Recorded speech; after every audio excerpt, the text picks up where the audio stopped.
Good morning, students. Let us continue our ongoing chapter, that is our Constitution. ठीक है, अभी previous video में मैंने ये चैप्टर आपको स्टार्ट करवाया था और यहाँ रिपब्लिक डे तक हमने कंप्लीट कर लिया था. तो चलिए आगे स्टार्ट करते हैं इस चैप्टर को. The next line is a few things about our constitution. हमने पहले पढ़ा था कि कॉन्स्टिट्यूशन क्या है, हमारी एक रूल बुक है. Okay, and now about this rule book और आर कॉन्स्टिट्यूशन. कॉन्स्टिट्यूशन के बारे में कुछ खास बातें. Ours is a very long constitution. India का जो कॉन्स्टिट्यूशन है वो वर्ल्ड का सबसे बड़ा कॉन्स्टिट्यूशन है. ओके, वर्ल्ड का सबसे बड़ा कॉन्स्टिट्यूशन है. यस, एंटायर वर्ल्ड में बहुत सारी कंट्रीज हैं. जैसे आपने अमेरिका का नाम सुना होगा, ब्रिटेन या और कोई भी अगर कंट्री है हमने उसका नाम सुना हुआ है. ठीक है, एंड स्टूडेंट्स ये जितनी भी कंट्रीज हैं इन सभी कंट्रीज में कोई ना कोई कॉन्स्टिट्यूशन उन्होंने बनाया हुआ है कंट्री को रन करने के लिए. सो जितनी भी कंट्रीज में कॉन्स्टिट्यूशन बना हुआ है पूरे वर्ल्ड में, हमारा कॉन्स्टिट्यूशन क्या है, सबसे लंबा कॉन्स्टिट्यूशन है. We have maximum number of pages. Okay, it is the lengthiest in the world. We can not discuss everything in it, but here are few important things. Constitution में बहुत सारी चीज़ें हैं लेकिन हम सारी तो यहाँ डिस्कस कर नहीं सकते ना, अभी आपकी क्लास बहुत छोटी है और वैसे भी कॉन्स्टिट्यूशन बहुत बड़ा है. ठीक है, तो कुछ इंपॉर्टेंट थिंग्स जो यहाँ डिस्कस कर रहे हैं. The first point, all citizens are equal and have rights. हमारे कॉन्स्टिट्यूशन में एक बात बड़ी क्लियरली लिखी हुई है कि इंडिया में जितने भी सिटीजन्स हैं वो सभी इक्वल हैं. मीन्स हम किसी को पैसे के मीन्स किसी को कोई रिच है या कोई पुअर है उसके बेस पे हम उसकी इक्वालिटी को ख़त्म नहीं कर सकते, या किसी रिलीजन के बेस पे. रिलीजन समझते हैं, कोई हिंदू है, कोई मुस्लिम है, कोई सिख है, दीज ऑल रिलीजन्स. इसके बेस पर भी हम हमारे जो पर्सन्स हैं उनको सेग्रीगेट नहीं कर सकते, उनको अलग अलग नहीं कर सकते.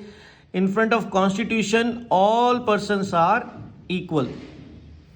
ठीक है, एंड हैव इक्वल राइट्स. सबको एक जैसे राइट्स हैं. अगर कोई एक रोड बनी है उस रोड पे सबको चलने का राइट है. ये नहीं है कि उस पर्टिकुलर रोड पे कोई रिच जाएगा और पुअर नहीं जाएगा, या किसी रोड पे कोई पर्टिकुलर सिख जा सकते हैं और हिंदू नहीं जा सकते, या हिंदू जा सकते हैं तो मुस्लिम्स नहीं जा सकते.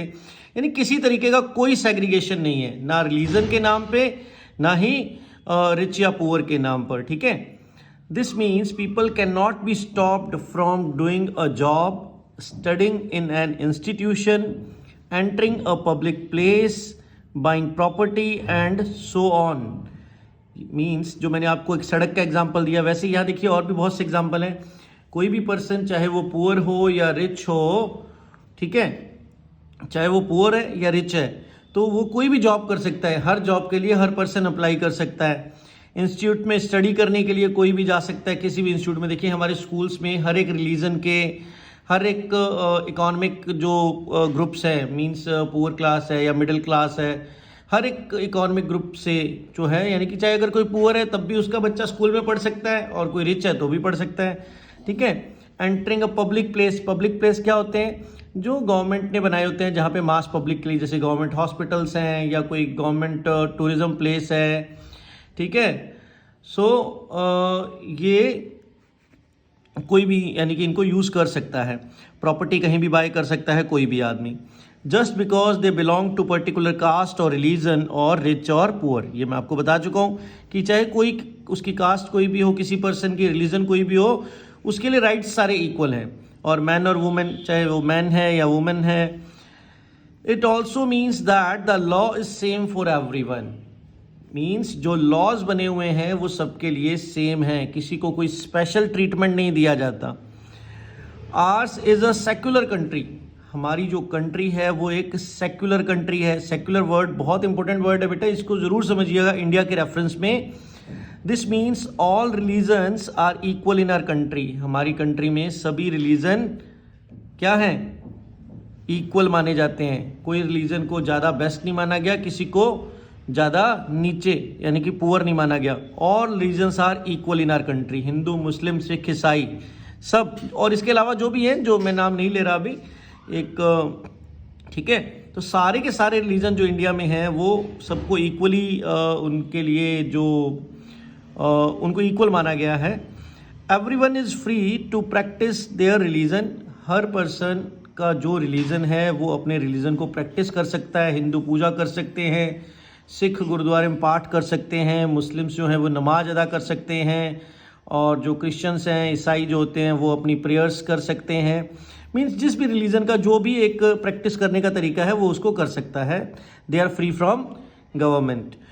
The government does not support a particular religion, Indian government किसी एक रिलीजन को नेशनल रिलीजन नहीं बोलती है, किसी भी रिलीजन को सपोर्ट नहीं करती है, बिकॉज हमारे कॉन्स्टिट्यूशन में लिखा हुआ है all religions are equal.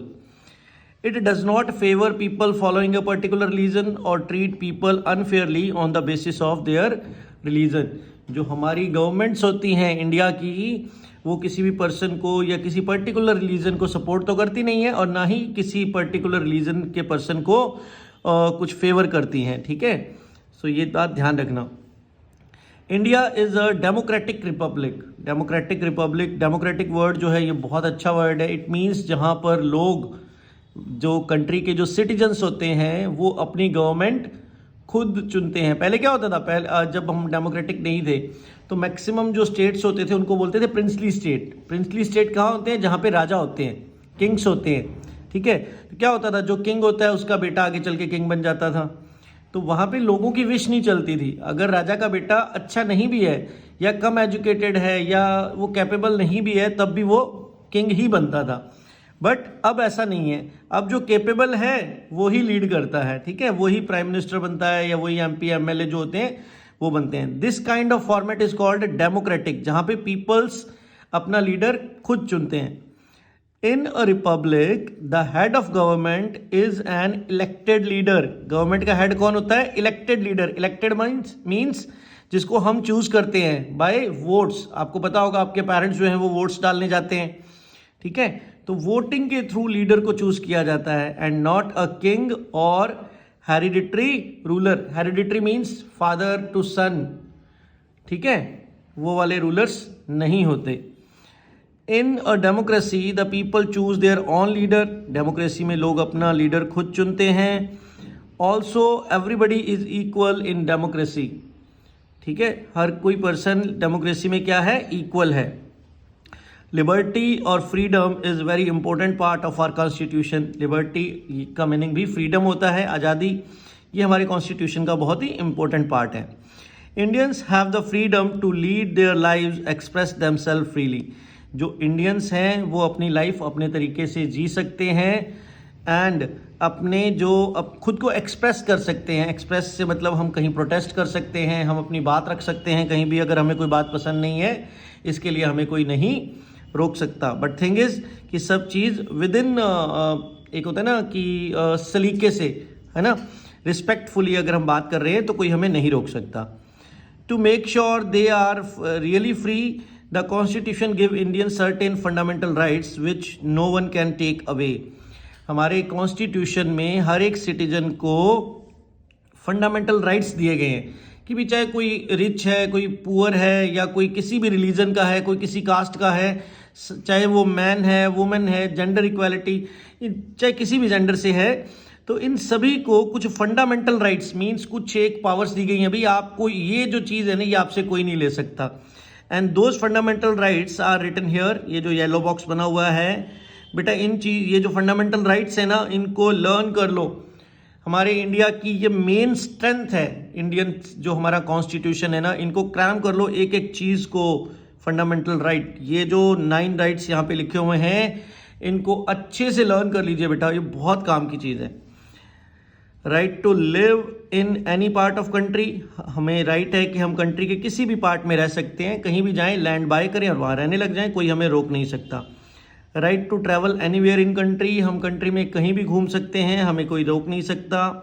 Right to have any profession, हम अपनी मर्जी की जॉब कर सकते हैं, हम टीचिंग करें, हम इंजीनियर बने, डॉक्टर बने, हमें उसके लिए कोई रोक नहीं सकता। Right to follow any religion, हम किसी भी रिलीजन को फॉलो कर सकते हैं, ठीक है। Sorry, due to that camera की लोकेशन की वजह से थोड़ा सा स्लैंटिंग हो गया है। आप अपने बुक में फॉलो करेंगे तो आपको समझ आ जाएगा। Right to follow any religion, right to express one belief and opinions freely, हम किसी भी बिलीफ को फॉलो कर सकते हैं। बिलीफ मीन्स कोई अगर इशू है उसके अंदर अगर कोई बिलीफ है, या फिर जो कुछ लोग पर्टिकुलर रिलीजन के अंदर भी बिलीफ्स होते हैं उनको हम फॉलो कर सकते हैं, उनको एक्सप्रेस कर सकते हैं, एंड ओपिनियंस को भी। Right to education, most important right जो हमारे कॉन्स्टिट्यूशन में बनाया गया है, न्यूली बाद में ऐड किया गया है, राइट टू एजुकेशन, कि हर एक चाइल्ड जो इंडिया में पैदा होगा उसको एजुकेशन ज़रूर मिलेगी, कोई उसको एजुकेशन से रोक नहीं सकता। राइट टू वोट, हमें हमारे इंडिया में 18 ईयर के बाद, 18 ईयर या उसके बाद उससे अबव जो है उनको वोटिंग का राइट मिलता है, जो कि विदाउट एनी डिस्क्रिमिनेशन, उसमें रिच पुअर एनी कास्ट कुछ भी हो, 18 ईयर हो गए, 18 से अप हो, आपको वोटिंग राइट मिल जाता है। जाइए वोटर कार्ड बनाइए और वोट कर सकते हैं। Every Indian who is 18 or above has the right to vote. This is a very important right in a democracy. Right not to be forced work. कोई किसी से ज़बरदस्ती काम नहीं करवा सकते। पहले क्या होता था कि लोगों को बंधुआ मजदूर बना के रखा जाता था और उनसे ज़बरदस्ती काम करवाया जाता था without paying them any salary और कुछ, लेकिन अब ऐसा नहीं है। Right not to be forced to work, Children especially cannot be made to work in factories, mines and other dangerous places. कुछ एक बच्चे होते हैं जो पुअर फैमिली को बिलोंग करते हैं, उनसे कुछ इस तरीके के काम तो कभी नहीं करवा सकते कि फैक्ट्री में काम करवा लें, या माइंस क्या होता है, अर्थ को डिगिंग करते हैं, अर्थ को एक्सकवेट करते हैं और नीचे से कुछ भी मिनरल्स होते हैं वो निकालते हैं, अर्थ को गहरे जो काफ़ी डीप जा करके अर्थ में वहाँ से कुछ मिनरल्स निकालते हैं, कोल हो गया, गोल्ड हो गया, डायमंड हो गए, ये सब। एंड अदर डेंजरस प्लेसेस, और अगर कोई भी और डेंजरस प्लेसेस हैं जैसे पावर हाउस है जहाँ पे इलेक्ट्रिसिटी वगैरह का वर्क होता है, जहाँ पे जान का खतरा ज़्यादा रहता है, वहाँ पर बच्चों को काम नहीं करवा सकते। And the last is right to equal justice, सबको जस्टिस मिले, ठीक है। जस्टिस मीन्स हम कहते हैं ना कोर्ट में जो केसेस वैसे होते हैं तो हर किसी के साथ न्याय होना चाहिए। Justice means, this means the law is the same for everybody, जो इंडियन लॉ है वो हर किसी के लिए सेम है। Everybody who break the law is punish the same way, अगर कोई भी लॉ ब्रेक करता है उसकी पनिशमेंट सबके लिए सेम है। लेट अस अज्यूम कि अगर किसी ने हेलमेट नहीं पहना है तो उसके लिए जो फाइन है वो सबके लिए फिक्स्ड है, वो किसी कास्ट के बेस पे या रिच पुअर के बेस पे या कलर के फेयर बेस पे उसको अलग कम या ज़्यादा नहीं किया जाता, ठीक है। तो वो अगर हेलमेट के लिए जो फाइन लगता है वो अगर मिनिमम सबके लिए जो फाइन है वो सबको सेम ही लगेगा अगर किसी ने हेलमेट नहीं पहना हुआ। ऐसे और जितने भी फाइन है या जो भी लॉज है, anybody who is harmed by someone, even the government can go to the court to seek justice, अगर कोई किसी को हार्म करता है तो कोर्ट जा सकता है फॉर द जस्टिस, ठीक है। तो ये था आपका chapter our constitution. Last one more topic left, that is our fundamental duties. देखो हमने राइट्स तो पढ़ लिए कि हमें क्या क्या राइट्स मिले हुए हैं, लेकिन एक कंट्री को अच्छे से रन करने के लिए हमारे कुछ फंडामेंटल ड्यूटीज़ भी हैं। मींस हमें क्या अपनी कंट्री के लिए करना है, तो वो जो ड्यूटीज़ है ना वो क्या है, respecting the constitution, the national flag and national anthem, हमें अपने कॉन्स्टिट्यूशन की रिस्पेक्ट करनी है, नेशनल फ्लैग की रिस्पेक्ट करनी है, और नेशनल एंथम जनगण मन उसकी भी हमें रिस्पेक्ट करनी है, ठीक है। Respecting the laws of country, country में जो लॉज बनते हैं उनको रिस्पेक्ट करना है, उनको ब्रेक नहीं करना। Believing in ideals of freedom struggle, हमारे जो फ्रीडम स्ट्रगल के जो आइडियल्स हैं उनमें हमें बिलीव करना चाहिए, ये हमारी ड्यूटी है। जैसे महात्मा गांधी ने अगर सत्याग्रह का तरीका दिया तो वो हमें मानना ही चाहिए कि वो एक अच्छी चीज़ है, उसकी वजह से हमने बहुत कुछ सीखा है और वर्ल्ड को सिखाया भी है कि इस तरीके से भी प्रोटेस्ट हो सकते हैं। Believing in and working for the unity of country, country की यूनिटी के लिए हमें बिलीव करना चाहिए और वर्क करना चाहिए। मीन्स कहीं भी डिस्क्रिमिनेशन नहीं हो, ठीक है। Defending the freedom of our country, हमारी कंट्री की फ्रीडम को डिफेंड करना चाहिए, बचा के रखना चाहिए कि कभी हम कभी भी दोबारा गुलाम ना हो जाएं, ठीक है।